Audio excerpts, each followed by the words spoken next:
Welcome to the Saturday Sex Show. So I hope your day's going well with you. We have an excellent program ahead of us here. And I see that we have a few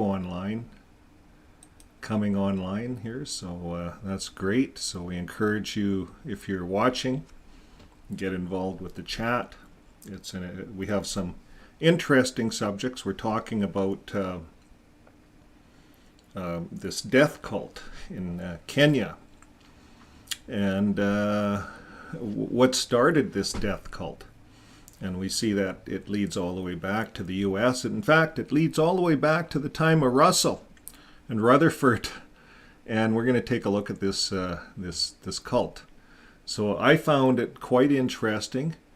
And what I found through the study of this and looking at some of the articles, and perhaps you as the audience, you have read up on this death cult or watched a program or two on the news, because it's hitting the news right now. I think it's current. But it's hitting the news, and we'll show you in a bit here. We'll pull you into some of the headlines to show you what's happening. But they're starving themselves to death. They're actually like dying and they're quitting eating. And it's because the leader told them that as soon as they die, they're going to be in paradise with their loved ones.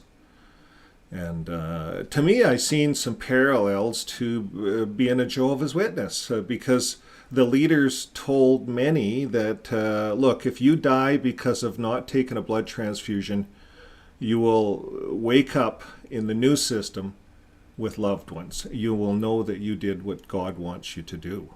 And it's so convincing that thousands every year, well, I shouldn't say thousands, but there's estimates that it's over 1,000 every year that give up their life in the Jehovah's Witness religion because of blood transfusions.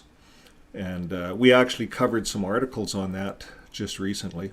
So if you're new to the channel, subscribe, and you'll get to go to our channel, go to the homepage, and you can take a look at news. We have everything in playlists and things like that, and whatever you're interested in. So as you can see from the introduction, we like to do a few satires. We have a few characters. But on the Saturday Sex Show, typically we like to cover cults, sex, interviews. If you want to get an interview, if you want to be interviewed, Todd Hayes, if you want to be interviewed, come on to the channel. Just email my good wife. She takes care of everything. In fact, we did have someone lined up here, and I'm going to show you who it is, because I'm going to advertise it right now before I forget. But we had this individual lined up, Ryan, and she confirmed Tuesday. So if you're new to the channel today, every Tuesday we have a show just like this, 5 o'clock Mountain Standard Time. And some of our times hit different people. So with the lives, we have this live now that YouTube allows us to do. So why not use it and talk to some of our ex-Jehovah's Witness friends that are online, like Ryan. And Ryan's doing a lot of good work. I'm very interested in what she has to say about the female gods. And she stepped outside of religion, and she's looking at it, and she's now looking at it and looking at the history of religion. And I find that fascinating. So anyways, we hope to see Ryan next Tuesday, and that's coming up. Now I'm going to take you back to what else. Before we're just waiting for a few more people to come online. Then we're going to get into the Kenya story. Now I wanted to show you something else we've been looking at while we're on this channel here, and I'm just going to go like this just a bit here. Sorry. Oops. There. I don't need to be that big on the screen. Now, this how Jesus became God. I've been this is on Prime Video, but you have to subscribe to it. It's I can't show any of this stuff, of course, online. I can show you where to check it out if you wish to yourself. But I'm just in season 1. There's a whole bunch of it's a signature collection. It's a great course signature collection. You have to pay for it. In Canada here, we have to pay an extra subscription for this. It's something like $7 or $8 a month. And there's a whole lot of courses. You can take cooking courses and how to write a book course. But I was interested in the archaeology that they had, some of the professors. And so I've been following this study of Jesus, how Jesus became God. And if I'll just take you down and show you some of the episodes here. So Jesus, the man who became God. So we look at the historical significance. Now these are lectures, just some guy standing up in front of you giving you a lecture. It's like school. So if you could imagine going to a theology type school, that's what I would imagine this would be online. You can do everything online now. Remember in the old days you had to go to college and then they get you to college and you sit there and you check in and they do a head count and do a few things. And the next thing you know, you're watching a video. You're watching some video that you could have done at home on YouTube. So I think the whole world realized that they can do a lot of learning at home when COVID came around and we all were forced to stay at home and they shut the colleges down and so forth. So a lot of us are used to this. So this is something that you can do. It's like for $8 a month, you can learn anything in the world. I think it's fabulous. It's like having college and learning right at home. And it's done to a college degree too. Now, we covered the Greco-Roman gods who became human. And episode 3, we're right now on the humans as gods in the Greco-Roman world. Greco season. So then episode 4 would be gods who were human in ancient Judaism. Episode 5, ancient Jews who were gods. We'll just read that one. In ancient Judaism, beings other than the one true God could be considered to be or even called God. Learn about the divine figure of the Son of Man and the Jewish conception of a second God.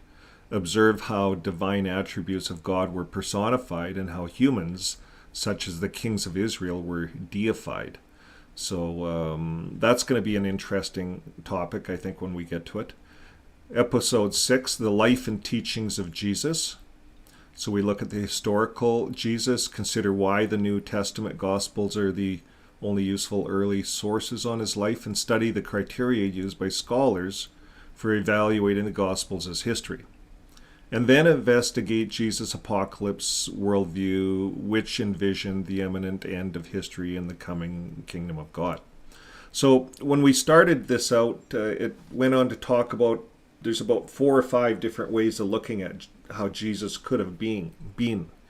And one of the ways Jesus could have been was just a person, just some guy.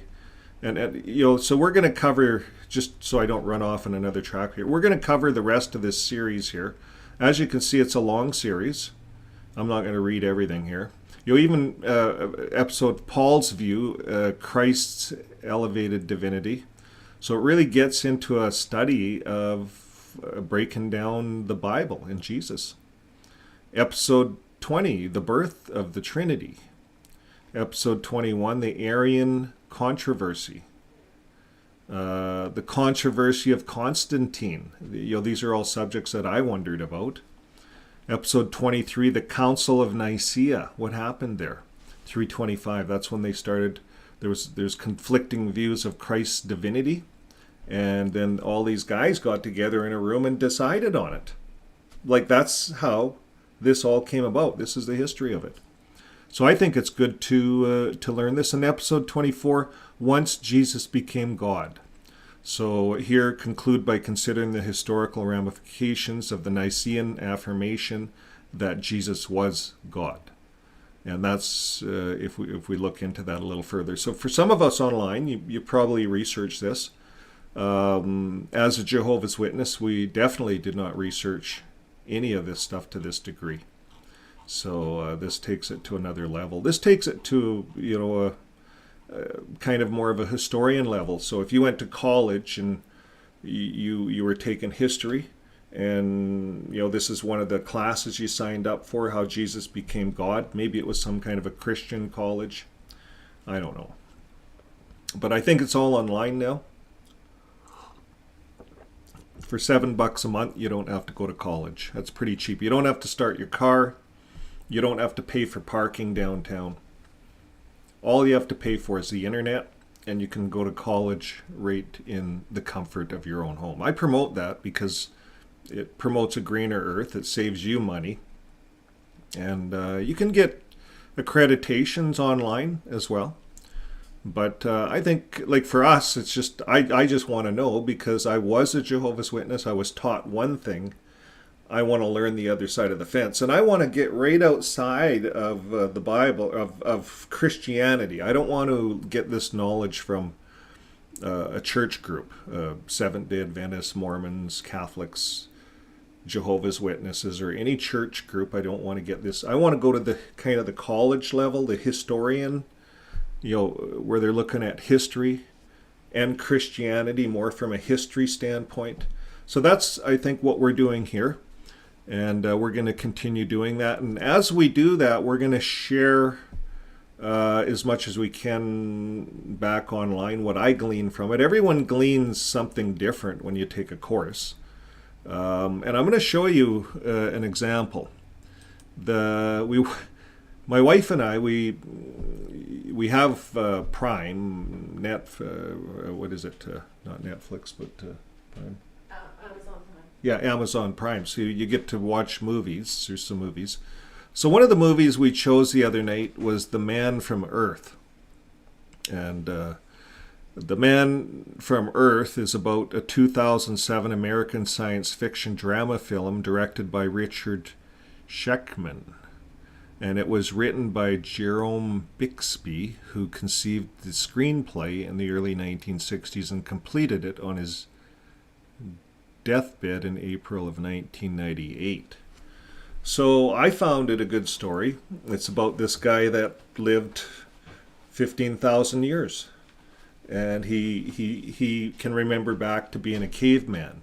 Now, what I glean from this, and not everyone's going to glean the same thing, but what I glean from this is that the writer of this storyline was really showing the true colors of Christianity.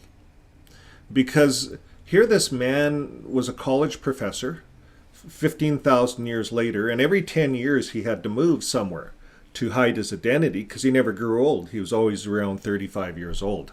So he was very smart in history. So he could walk into any college and get a job as a college professor. And so that's what he was doing. That was his gig. Every 10 years he would move. And if he got into a relationship, he would just say it's going to end. It's not going to be forever, and I can't tell you why. So he never told anybody about his secret, that he just keeps living, keeps regenerating. He doesn't know why, doesn't understand why. In fact, he remembered being Jesus. And he remembered a different story. He first spent a long time with Buddha because he went to the Middle East or wherever Buddha came from. And he lived with Buddha alongside Buddha until Buddha eventually died. And you see, I'm gleaning all of the religious stuff out of it. And so Buddha died, and then he moved on to where the Christians were, or the Jews were. And he said, no, this is backwards, this Jewish system of things. And he says, I remember I was on a hill, and I was just telling everyone about the wisdom that I learned from Buddha. And, a whole bunch of people gathered around and that. And the next thing I knew, I was being strung up by the Romans, and they killed me. At least they thought they did. And he said they didn't nail my hands up. They tied me with a rope. And I think they stabbed him. And he says, I learned in Buddhism, you learn to go to sleep to the point of dying, really slow your heart down, where people would think you're dead. And he said that's what he did, and they moved him into a cave, and he healed. He says in them days he was healing really quick. And so he healed right up, walked out of the cave, and the soldier was really alarmed. And he says he got the heck out of there, and he ran to the Mediterranean. He ran to India. And he didn't even stick around. And then he says the next thing he knew, they were making a religion out of him. That was his story. A fascinating movie, a fascinating storyline. I thought it was good. But as he was telling the story, because there's two parts to the movie, you watch the first movie and then watch the second movie. Make sure you watch the 2007 movie first and then watch the 2014 movie second. So, but anyways, he in both movies, there was a little bit of a revealing of his true identity to a group that he trusted, a group of college professors that he worked side by side with. In fact, earlier he was actually the professor teaching one of them, and that comes out later in the story. But he had all kinds of degrees, very smart guy, and everyone loved him, and this group couldn't understand why he just had to up and leave. Well, some of the students figured out that he was this caveman, 15,000 years old. And it's funny how people get when they figure this stuff out. So they tied him up with duct tape, the kids, in the basement, and the Christian boy couldn't believe this. They made him tell the truth, tell the story, so he did. And they already knew part of it. The kids figured it out. And so the Christian boy ended up stabbing him. And he says, you also, I don't want to ruin it all. Maybe I ruined it. Anyways, you can watch the movie. Here's the trailer. I'll give you the trailer. The Man from Earth, right here.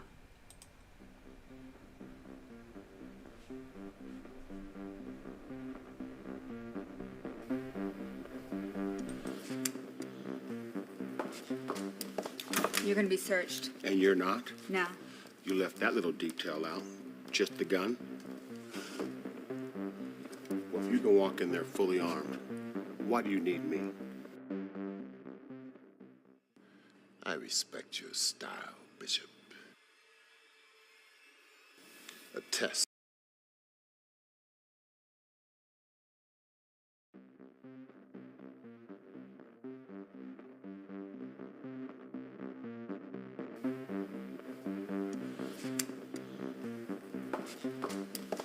You're going to be searched. And you're not? No.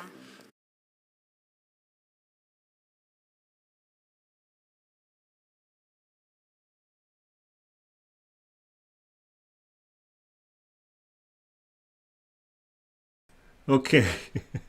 Okay, my wife says anyways. I'm going to move on. Okay, I think we're going to move on to the Kenya cult, the Kenya doomsday cult, they call it.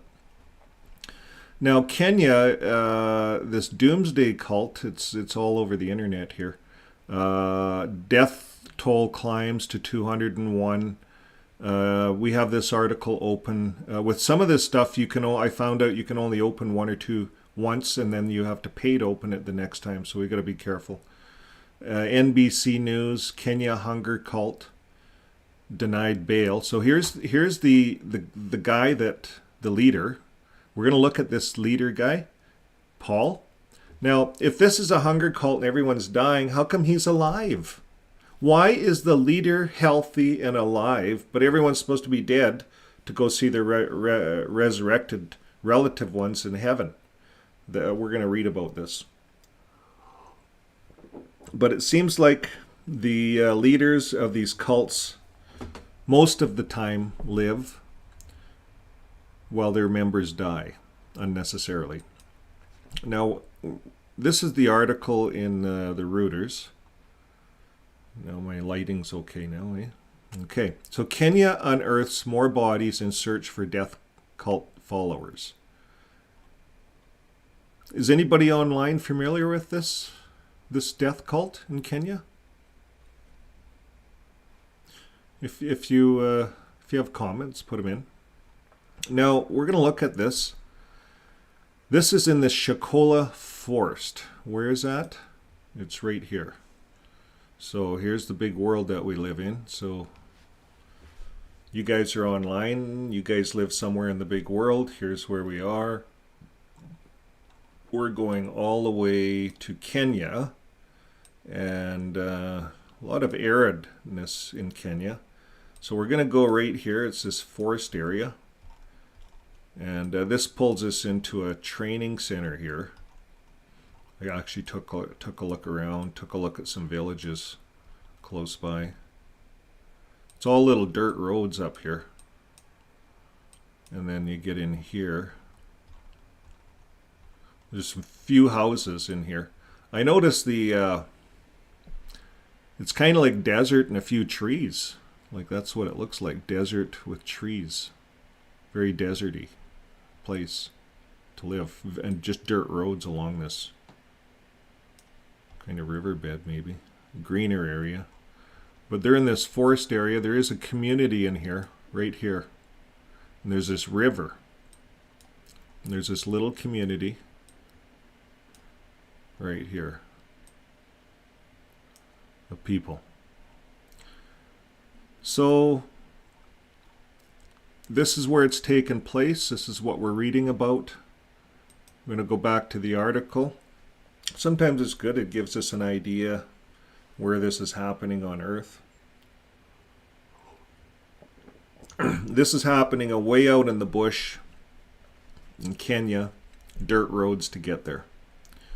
So this Shakola Forest. The investigators unearthed 29 more bodies on Friday in a continuing search for victims of a doomsday cult in the county's southeast. The death toll now stands at 179. Now it's higher. I just couldn't open another article to read it. But they're finding more and more now. Authorities this week have searched for remains in shallow graves scattered throughout this Shakola forest, and for any survivors, as hundreds of people are still reported missing. On Wednesday, a Kenyan court denied bail to Paul Mackenzie, leader of Good News International Church. So we're going to look at this. It's all over Wikipedia as well, and we're going to see what these guys believe. And this guy was denied. This leader was accused of ordering his followers to starve their children and themselves to death, so they could go to heaven before the end of the world. So that's what he was telling the people to do. And people would believe him and do this. It sounds bizarre, but is it that much different than our leaders? Like I'm thinking when I was a Jehovah's Witness. When I was a Jehovah's Witness, that our leaders, my leaders, the governing body, would tell me not to have a blood transfusion and die because of their interpretation of the scriptures. And everyone has an interpretation of something. So we're going to learn more about this in a little bit more detail, and we're going to find that there's lots of similarities actually.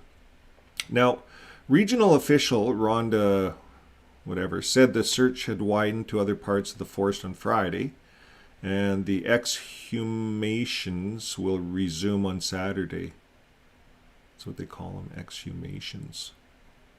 Among the corpses exhumed on Friday 12th, 12 were children.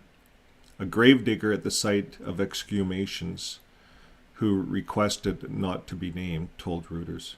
Mackenzie has not been required to enter a plea. That's that leader. His lawyer has said he was cooperating with the police in their investigation. So all these religious leaders have lawyers.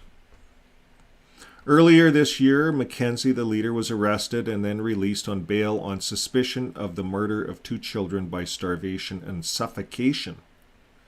He returned to Shakola Forest after he was freed and brought forward his predicted doomsday from August to April 15th. Relatives of his adherents leading to criticism from some lawmakers that security services missed opportunities to prevent mass deaths. So he was actually predicting end times. Why do people want to believe in end times? Why do people get sucked into this? That's my question. We're going to look at this and answer that question in a bit. So if you're new online, stay with us, and And we'll cover that question. Why? Why do people want to believe in this kind of stuff? Now,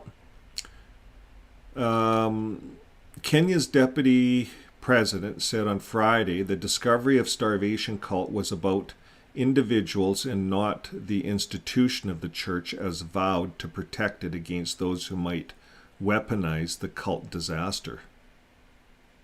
They would want to use the small issue to give the Church of Christ a bad name, he said in a video clip posted online. So, that's the end of this article.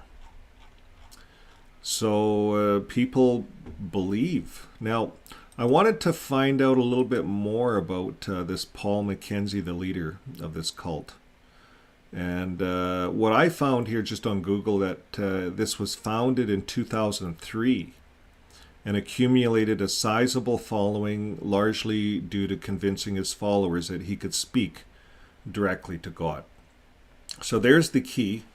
When you have cult leaders that say they can speak directly to God, then all of a sudden people swarm in. I want to learn more about him. Just excuse me for a moment here.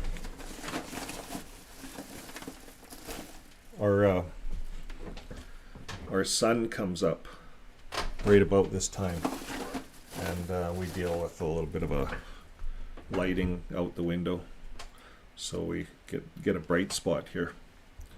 So we have ways of fixing it simply by moving away from the window a bit. Now we do have new lights coming in. My good wife, she ordered in some new big 72-inch lights for doing this kind of stuff, so we are going to get more professional here as time rolls on. But right now we're working with natural light, and it does work. Now, getting back to our article, this guy, this Mackenzie, started in 2003, and now, so 2020, in 20 years, he really grew. So it's amazing. If all you got to do, if you want to start a cult, all you got to do is, I don't think this guy even wrote a book. We're going to show you where this guy got his information from. This guy, this Mackenzie, in Kenya, and he started this cult in 2003. 20 years, he got this big cult going to the point that everyone would just kill themselves, starve themselves. That would be a painful death. Think about starving yourself. Like your insides would start attacking and eating itself. Like, how do you starve yourself? How do you do that? Like, I don't get it. And then the leader there is, if you're not starving yourself, if you're not dying quick enough, he'll suffocate you. He'll help you a bit. Like, it's just bizarre. How do people believe in this? So I sat back, my wife and I were looking at this. We're sitting back, like, ask, how do people, how do you believe in this stuff? And then I look at myself and I say, well, for 30 years I did believe that if I didn't take the blood transfusion, I would be in God's favor and I would be resurrected into a new system. But if I did take it, I might not make it. I'm committing a really serious thing on purpose or something. You see, that's what the cult leaders had us believe out of New York, these men.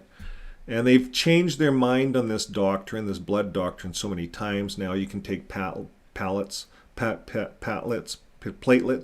then you can't, and then you can take this type and not that type. And it started right around the time of Noah. So we covered that in some of our other videos. But when you look at it, it's not that much different. Because if you're outside of the Jehovah's Witness religion, and you're just outside of religion, and you're looking in on all this stuff, and you're thinking, how could those Jehovah's Witnesses do this? Like, how could they just believe in these guys? How could they be like that? You know, so here I'm saying it about these people in Kenya, but yet I myself was a Jehovah's Witness.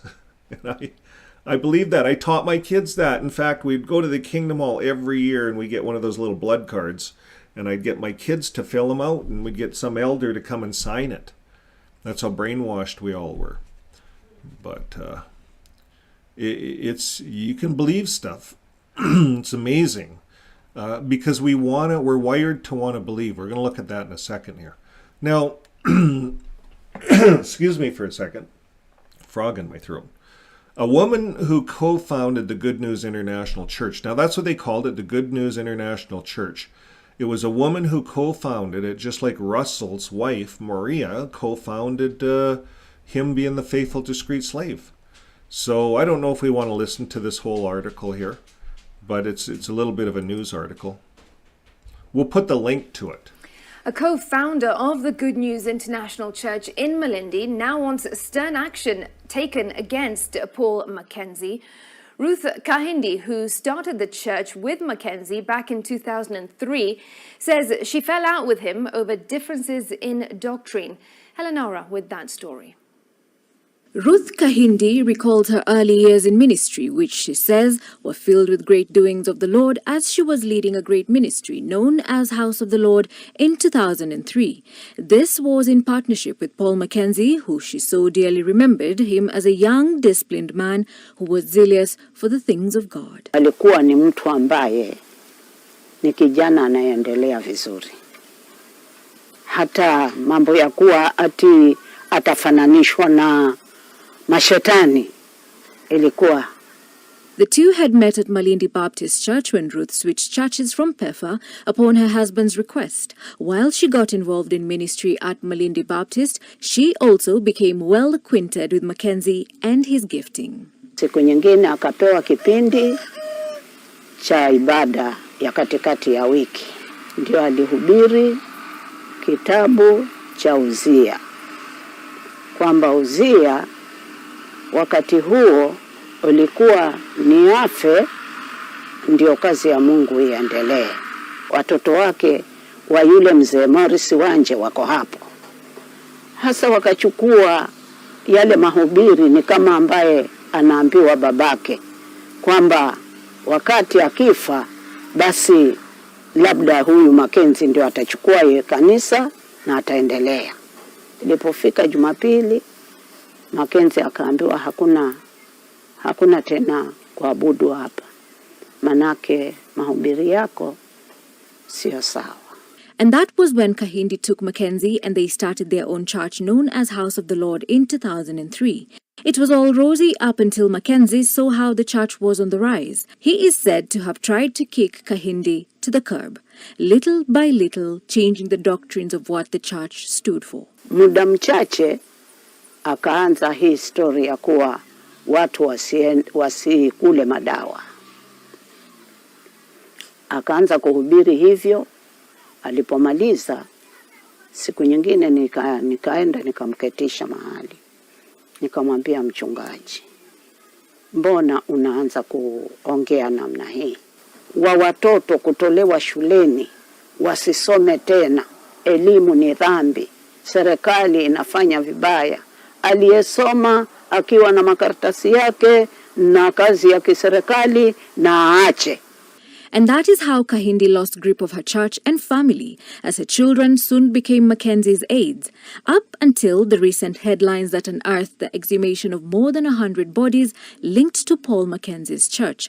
Kahindi says she is not sure whether her daughter is still alive, but her son-in-law is currently in police custody. She wants authorities to take stern action against Mackenzie for misleading many Kenyans.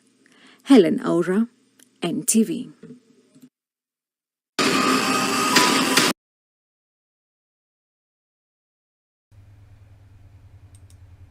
There we go. So that was quite interesting. I guess we wanted to watch the whole thing, but we see similarities to other cult religions. They might even get religious grants, charity grants. They might look good at first, and then in this case, the husband and wife had a falling out. In Russell's case, we never hear about Maria, but Russell and Maria had a falling out. And it's an interesting study. We've done podcasts on it as well. So if you want to learn more, you can. So I went to Wikipedia. I wanted to learn more about this cult, this Good News International Ministries. And basically that's what we found out there. This guy started, him and his wife started in 2003. So I wanted to find out, where did they get their power from? And it's largely right here, largely via convincing his congregation that he could personally communicate with God. And that's what gives these cults their power. Excuse me for a minute.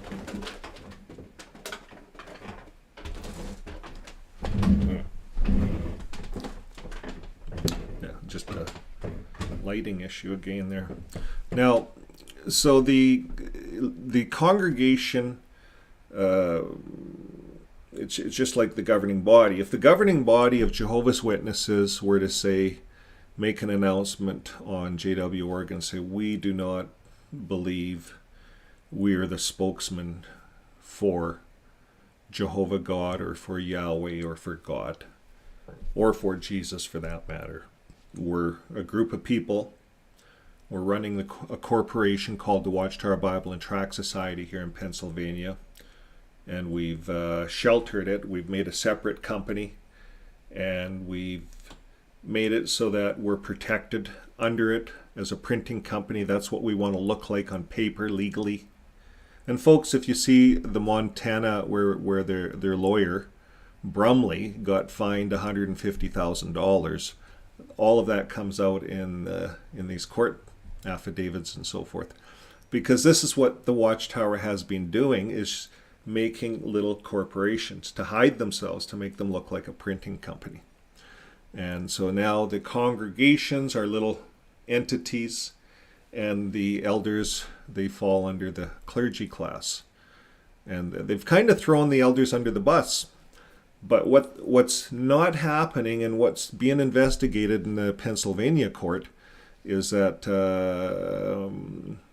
this thing about the elders going to the governing body's legal department with all the CSA cases, and then it all gets forgotten. This is what's getting exposed, so it's going to be interesting to see what happened. But why is all of this happening? It's largely due to the same reason here, because the governing body has convinced the worldwide organization of Jehovah's Witnesses that they can personally communicate as a group with Jehovah God. That Jehovah God is communicating with them for the rest of the world. And that's what's giving them their power. And they know that. So if they came clean and said, that would be presumptuous of us to say that. Just like Jeffrey Jackson said in the Australian Commission, he said, that's presumptuous for us to say that we're the only ones. He said it right, but he lied through his teeth, because in all their literature, they're the ones. So it's going to be interesting to see what comes out here, because this is how the Jehovah's Witnesses, this is how the governing body is encapsulating their cult members, convincing them that they are God's medium. It's using the same tactic. Now, this religion that these guys started in Kenya, they got all their stuff from this William M. Branham. And this guy's interesting. He lived from April 6, 1909 to December 24th, 1965. So he was kind of about, those guys, about their age. But, so he was an American Christian minister and a faith healer who initiated the post-World War healing revival.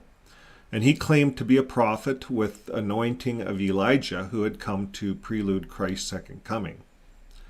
And some labeled as a doomsday cult that believes in apocalypse and millenarianism. It's where they predict disaster and that there's an attempt to destroy the entire universe. So there's a whole cult following around that. And then he is credited as a principal architect of a restorationist. What's that? It's a belief that Christianity has been or should be restored along the lines of what is known about the apostolic early church. So that's kind of like JWs are like that. They're trying to follow the Apostle Paul or the early church. And just so you know, what I have in my cup here, they call it an Americana if you're from the U.S. You know, it's a little bit of coffee and some milk and some sugar, right? But this, I call this a Canadiana.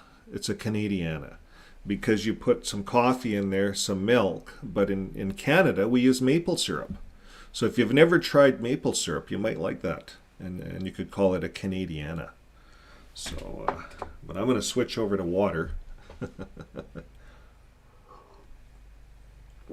Now, this William M. Branham, he was quite the guy. He was a charismatic movement, televangelism. He made a lasting influence in televangelism. And this is where this Mackenzie in Kenya got all his training through this guy. So it's funny how these guys start and then they start spreading all over the earth. And but it turned out to be a doomsday cult in Kenya. So this guy here, I was just going to bring you over to his legacy, his influence, his followers right here. Now, he wasn't a really Rutherford type of guy. This guy was more of a calmer type of restoration preacher. And a lot of people liked him, and a lot of people believed in him because and he almost died. So this guy died something to do with, he took in some gasoline fumes, almost died. He had a near-death experience, and then he started to talk about his near-death experience as if he talked to God. And so a lot of this stuff starts like that. People become disillusioned with a lack of oxygen. They might see things, they come back, and do they believe it, or do they just believe that they start telling their stories? And this is what it looked like, and I seen this bright light. You know, that's when I was passing out. And then when I came back, I seen this bright light, and where was I? You know, maybe they had a little bit of a dream. Came back, told their dream, and then maybe everyone around them thought, oh, you spoke to God. So sometimes it's people want to believe. That's the thing. Russell, he didn't claim that he was a faithful slave. Maria, his wife, claimed him to be the faithful slave. And he said, yeah, I guess I am. I must be the faithful slave. You said I am. You see, and that's how it starts. So, adoration. So narcissisms, we all have narcissistic tendencies. So if people start saying, Vern, you spoke to God, you're could go to my head, and then I'm pretty soon I'm a cult leader. Modern day cult leaders, as soon as they start claiming, there's lots of them right now.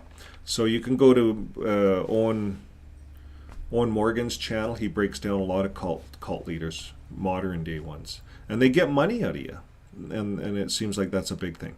So this guy here, going back to this Branham, the followers of Branham's teachings can be found around the world. Branham claimed to have made over 1 million converts during his campaign meetings. And in 1986, there were estimated 300,000 followers. In 2000, the William Branham Evangelical Association had missions on every inhabited continent, with 1,600 associated churches in Latin America and growing missions across Africa. And to me, that sounds like how the Jehovah's Witnesses spread all over the earth, just like that.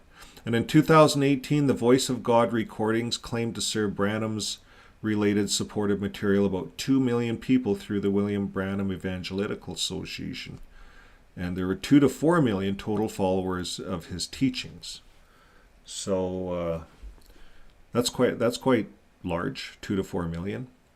Not as big as the JWs, but let this continue on and these things grow. So is it growing, or is it all falling apart? this Branham's association. So I think the guy's died now, and I think there's probably cult followings of it all over. So it's going to be interesting to see what comes from the Kenya situation, because soon as what I'm noticing now, and maybe you're noticing the same thing, as soon as these news articles hit the streets, like modern day, so within the Jehovah's Witness religion, we've now seen the Germany shooting, a bombing at a Kingdom Hall. We start to forget after a while. There's so many of them.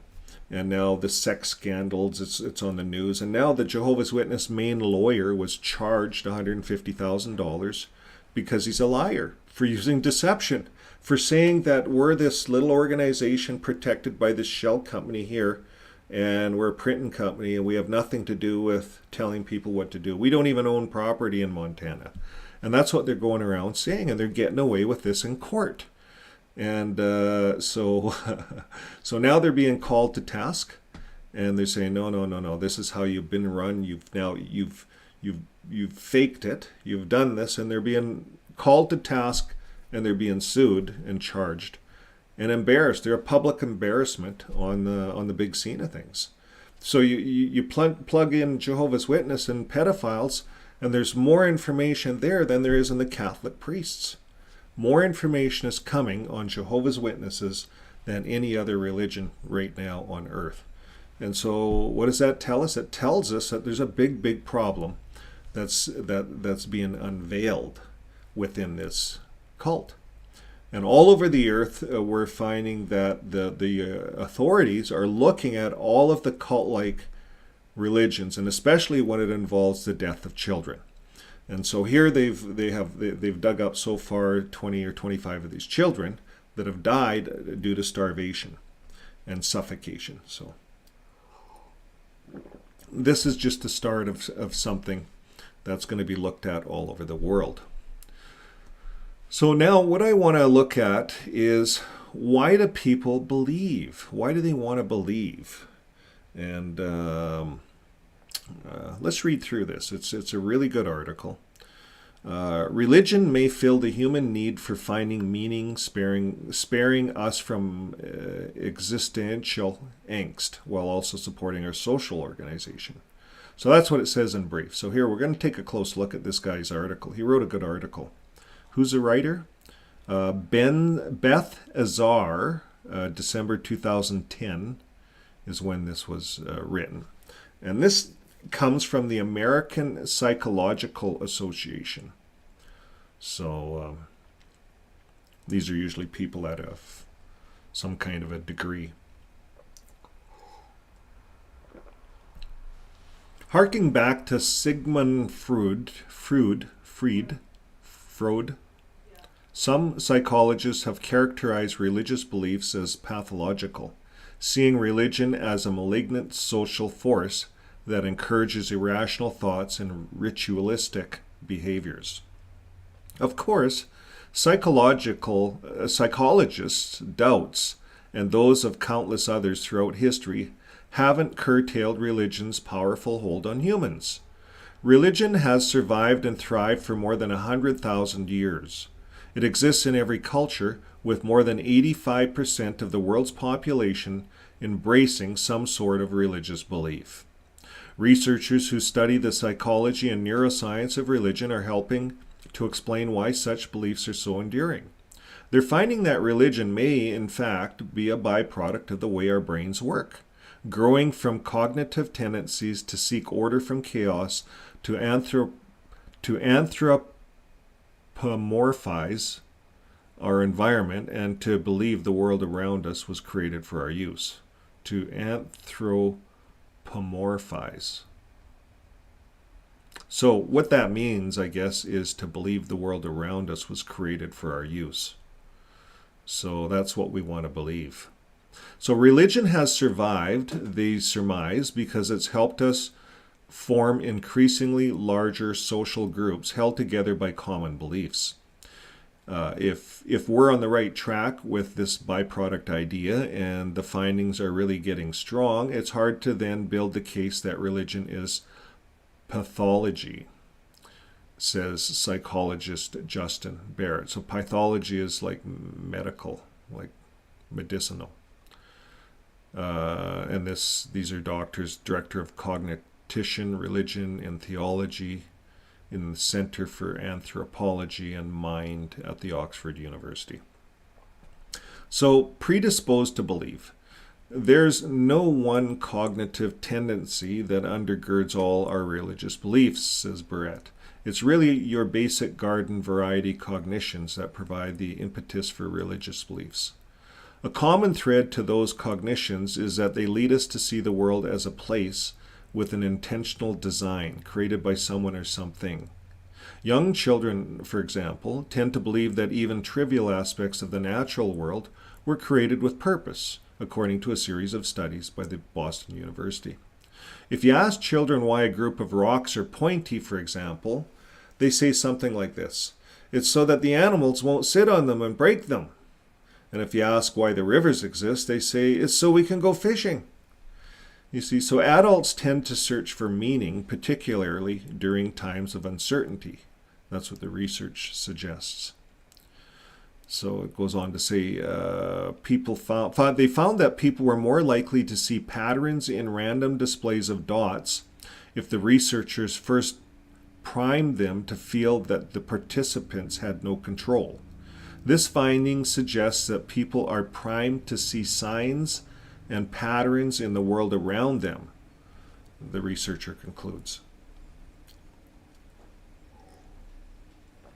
People also have a bias for believing in the supernatural, says Brett. In his work, he finds that children as young as the age 3 naturally attribute supernatural abilities and immortality to God, even if they've never been taught about God, and they tell elaborate stories about their lives before they were born, what Brett calls pre-life.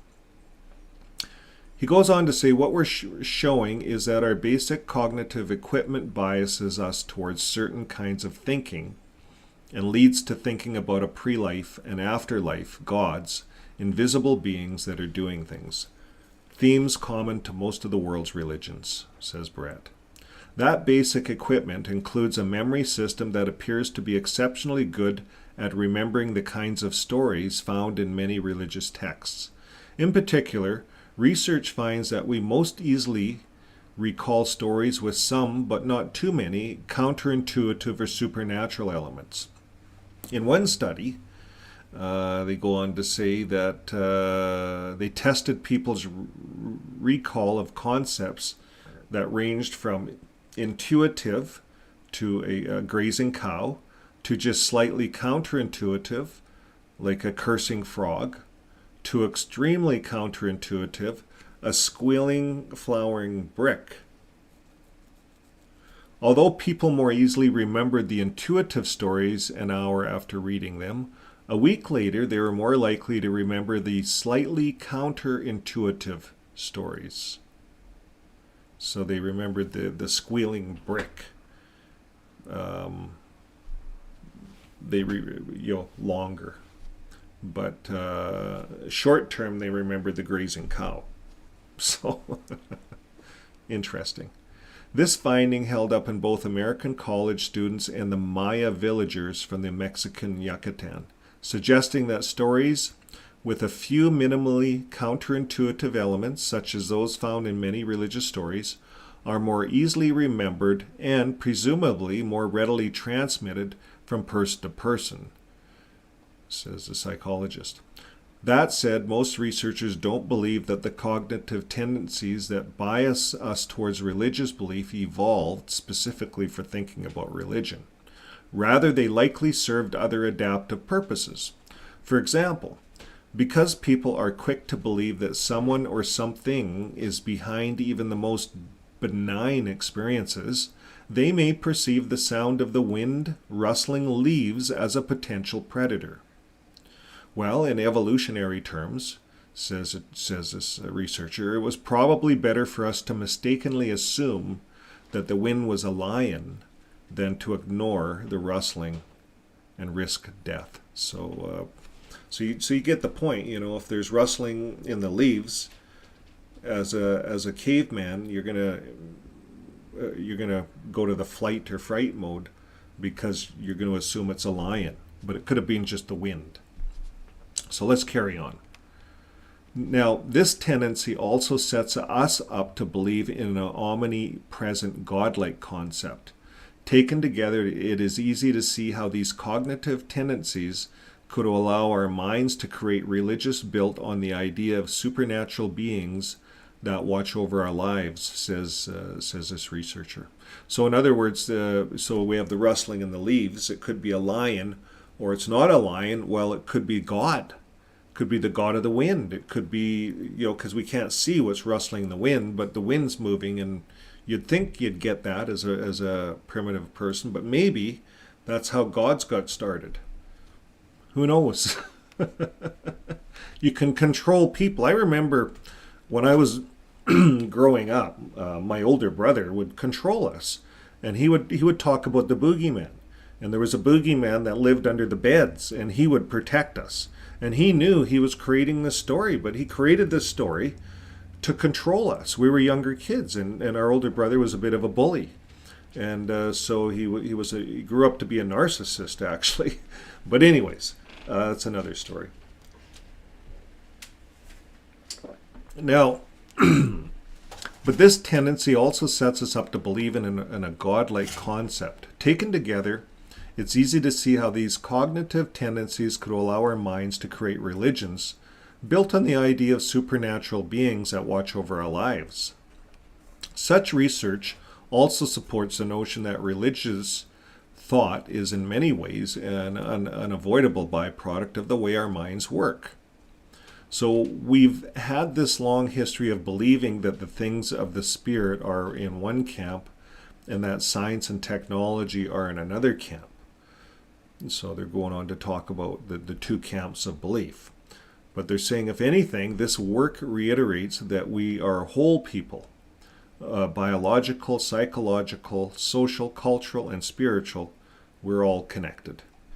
So then they go to talking. I wonder how long this article is. Pro-sociality. It's quite a long article. So there's two other portions of it. I can pin it to the description below. But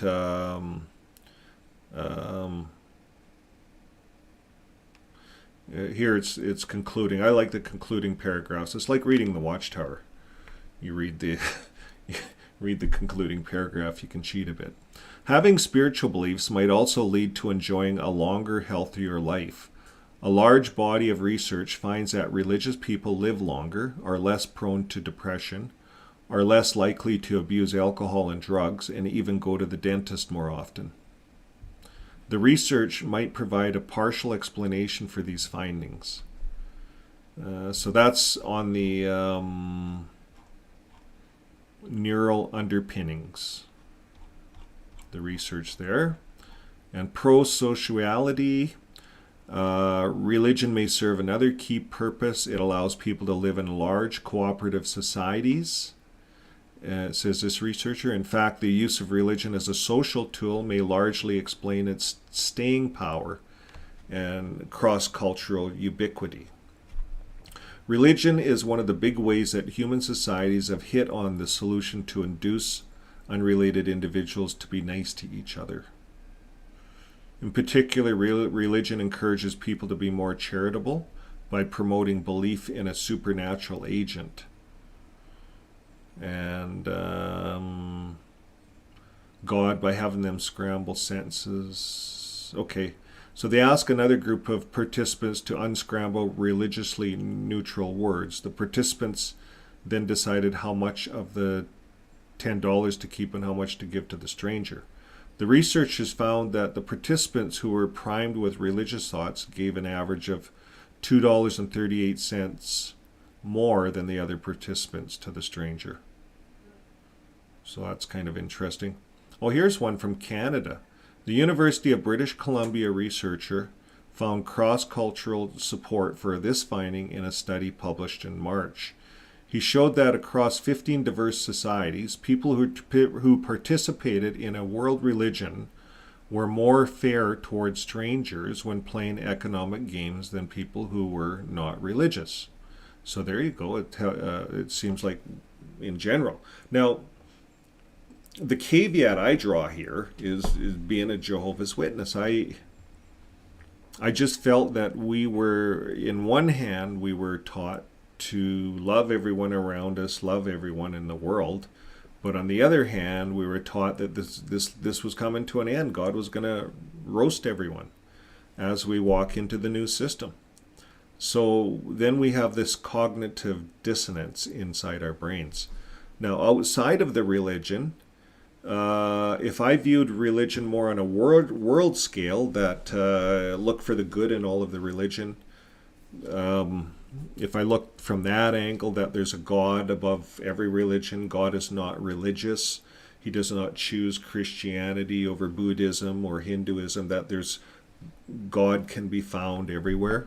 If I come from that standpoint, then I can see that this being true, that religion can help the world in a sense.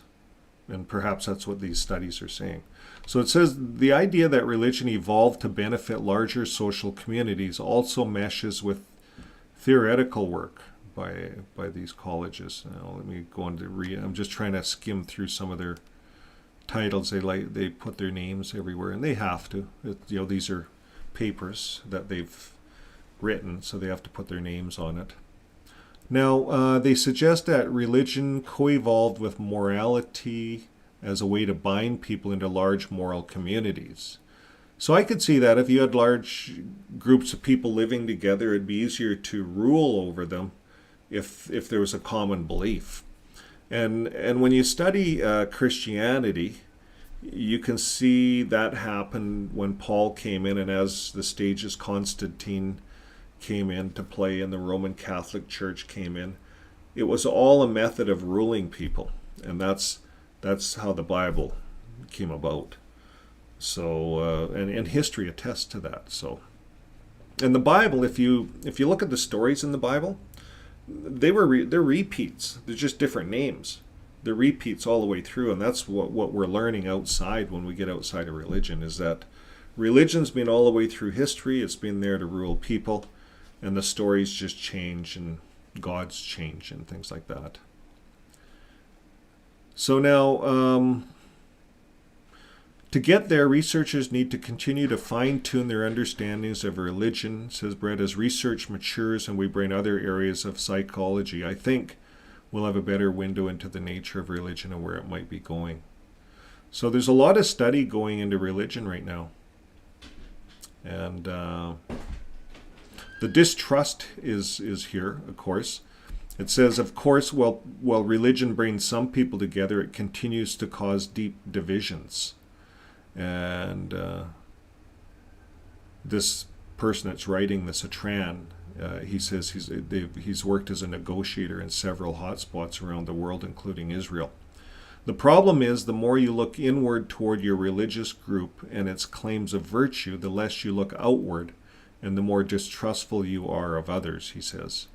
That distrust causes much of the world's strife and violence, and is one of the reasons the new atheists, including British evolutionary biologist Richard Dawkins, PhD, and neuroscientist Sam Harris, want to see religion disappear.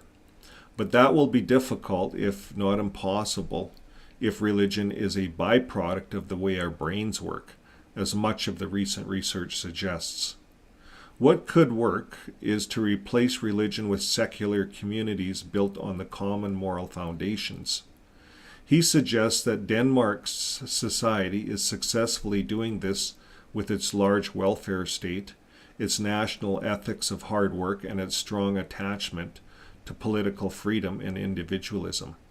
But such societies will still need many of the components of religion, including a belief that we are all part of the same moral community and, therefore, should make sacrifices that benefit the greater good. So to get there, we'll have to fine-tune our understanding of religions. And I think that we're going to have to fine-tune what is a cult. I'm going back to this cult where we're unearthing bodies right now because of these people that claim that they speak to God. And I think this in the world we gotta really see through this. We gotta get outside of this stuff where these cult leaders say that they have some special channel to God and that they're the only ones and that there's paradise on the other end of death. Just like refusing a blood transfusion, there's paradise on the other end of that death. It's no different than what's happening in Kenya. That's the way I see it. So, folks, that brings an end to our program. I think we covered this. It's an interesting subject, though, looking at our brains and are we wired to believe? We are wired to believe. We cover this in other articles. So we want to believe. So we go back to the caveman days. There's a rustling in the trees. What is it? Is it the wind? Is it an animal? Or is it the spirits? And if you were a Jehovah's Witness, anything outside of the Jehovah's Witness religion could be the wicked spirits. And I've had so many discussions with elders and missionaries and different ones in the religion, and they're all convinced of this. They're all convinced that there's all kinds of weird things going on, and it's the wicked spirits. So perhaps it is that we just don't understand everything around us. Perhaps there's things around us unfolding right before our very eyes. And these things we're understanding more and more as the day draws near to what? I don't know. But we all feel, as the day draws near, we all feel that somehow. So where does that come from? Where do those beliefs come from? Where do those feelings come from? And I think we got to be careful when people say, I spoke to God and you should believe in me. That's where the cult starts. So as far as finding a preceptor or a person that lived on the earth that we want to look at as an example, that did good, Jesus is a good person. He the history books talk about what Jesus did. Buddhism, you can research that. Some very good things in that religion, in that culture. And I think we have to be where we're not afraid of looking around and looking at the good in all of humanity. And I think that's what will help us to be more tolerant as a people toward one another. I know it has helped me as a ex-Jehovah's Witness. So I'm going to go back to here, and I'm going to take off my display capture. And go back up here. Yeah. So I'm looking at the chat lines here. It's nice. I know when you guys are at I know when I go to a live, it's nice when they mention my name. So I want to say hi to K-Fred, SDR. Where are we? Mark Weatherhill. Hello, Mark. By the way, Mark, I since I've started this channel, I really appreciate your comments. Keep it up. Tell them, because I'm on here, throwing my heart out. I don't have all the answers. I just do research. I love it when people send out their research, and there's some really smart people out there. And Mark, you're one of them. Hops Craft. We're going to get together for some beer here shortly, because we're hoping to move closer to where you live. Oh, you're in Quebec. Okay, well, we'll come and visit you on the train one day. Tadashi, if we ever go to Japan. Hello. We'll see you guys. Thanks for being on the show. And did I miss anybody? Android TV. Hello. It's a new one. Tonius Morius, the 4th. Thank you for attending.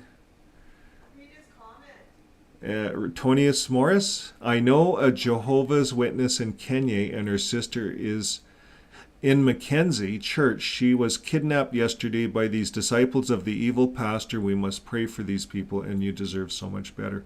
Thank you for sharing that, Tonius.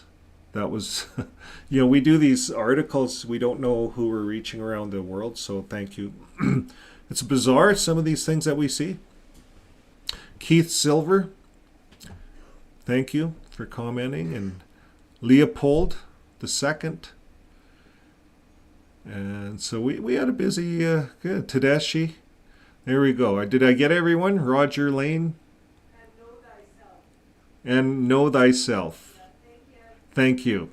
So thank you, everyone. Thank you for being on the show with us.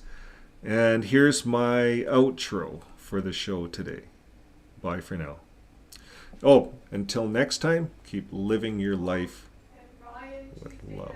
And remember, we have Ryan Tuesday night. And in case you tuned in later here, I'll just put her. This is Ryan from Cultastic. She's an ex-JW, and she has started her own channel. So we're going to get to learn a little bit about her history as an ex-JW, how she started her own channel. And hopefully we have some time we can get her to talk about the feminine gods. And if we go and look at some of the Greek gods, we notice there's feminine gods, and she's doing a lot of studying into this, so it's quite interesting. And I think that's important for all of us ex-Jehovah's Witnesses, is to reach out and do some extra study and extra looking into things. So here we go. Here's the end of the show, and until next time, keep living your life with love. Bye for now.